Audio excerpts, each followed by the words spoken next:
Hello guys, അപ്പം നമുക്ക് ഈ കണ്ണൊന്ന് കഴിച്ചു നോക്കാം, എങ്ങനെയുണ്ട് നോക്കാം. അതാ ഗൈസ് നമ്മള് വാങ്ങിക്കൊടുക്കണം. ഫ്രണ്ട്സുണ്ട് ഗൈസ് ഇവിടുന്ന് ചോറുന്നത്. ഓക്കെ, അപ്പൊ നമുക്ക് ഒരു കണ്ണ് പൊട്ടിച്ചു നോക്കാം. ഇതെങ്ങനെ തൊലിച്ചാ പോയോ?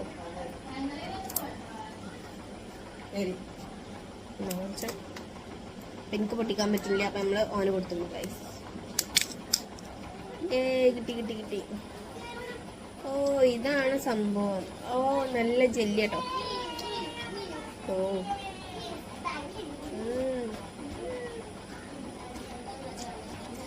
അപ്പൊ അടിപൊളി ടേസ്റ്റ് ആണ് ഗൈസ്. എത്ര രൂപ ഇതിന്? 2 രൂപ. അപ്പൊ ആണെന്നുള്ളവരൊക്കെ പോയി വാങ്ങാം ഗൈസ്. ഇതിന്റെ പേരാണ് കണ്ണുമുട്ടായി അല്ലേ?